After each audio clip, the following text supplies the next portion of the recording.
ఆంధ్రప్రదేశ్ రాజకీయాల్లో పరిణామాలు అత్యంత వేగంగా చోటు చేసుకుంటున్నట్టుగా కనిపిస్తోంది. విజయవాడ తెలుగుదేశం పార్టీ ఎంపీ కేసీఆర్ నాని ఇవాళ ముఖ్యమంత్రి జగన్మోహన్ రెడ్డి కలుసుకున్నారు. ఆయన జగన్మోహన్ రెడ్డితో ప్రయాణిస్తానని కూడా చెప్పేశారు. అలాగే లోక్సభ స్పీకర్కు తన రాజీనామాను ఫార్మాట్లోనే రిజిగ్నేషన్ కూడా పంపించేశారు. ఇక టీడీపీతో ఆయన తెగతెంపులు పెరిగిపోయాయి. టీడీపీకి రాజీనామా చేశారు. గడిచిన కొద్ది రోజులుగా ఊహిస్తున్నట్టుగానే ఆయన ఇక వైసీపీలో చేరడం ఖాయంగా కనిపిస్తోంది.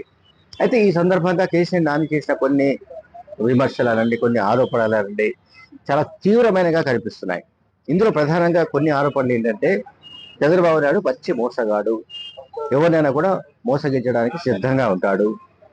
గతంలో విజయవాడ నగర కార్పొరేషన్ ఎన్నికల తర్వాత కూడా మేయర్ పదవి ఎవరికి ఇవ్వాలనే అంశంలో బోండా ఉమా మహేశ్వరరావు, మాజీ ఎమ్మెల్యే బోండా ఉమా భార్యకు ఒకవేళ ఇస్తే అది ప్రమాదకరమని చంద్రబాబు నాయుడు గారు తనతో అన్నట్టు, తాను ఢిల్లీలో ఉండగా తనకు ఫోన్ చేసి తెలిపినట్టుగా కూడా చెప్పాడు.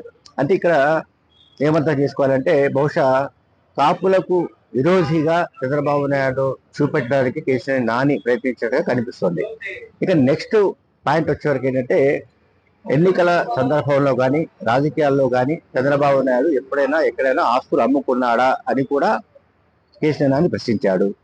ఆ తర్వాత తాను రాజకీయాలకు వచ్చిన తర్వాత తన వ్యాపారాలన్నీ మానివేసి తన ఆస్తులు అమ్ముకొని దాదాపు 2,000 కోట్లకు పైగా తన ఆస్తులను హైదరాబాద్లో మరికొన్ని చోట్ల కూడా అమ్ముకొని తాను రాజకీయాలు చేస్తూ వస్తున్నట్టుగా కేసీఆర్ నాని గారు చెప్పారు.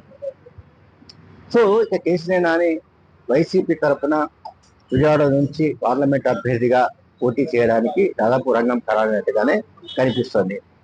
దీని ప్రభావం అంటే కేసీఆర్ నాని ప్రభావం చాలా పెద్ద ఎత్తున కూడా కమ్మ సామాజిక వర్గంలో, అంటే కమ్మ బెల్ట్ గా అనుకుంటున్న కృష్ణా గుంటూరు జిల్లాలో చాలా ఎక్కువగా కనిపించే అవకాశాలు కూడా ఉన్నాయి.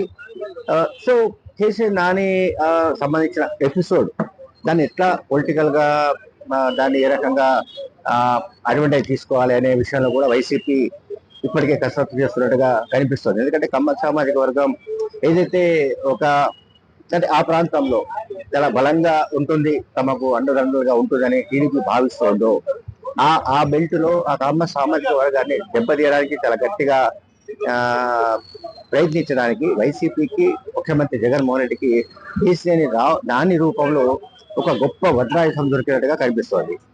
Thank you.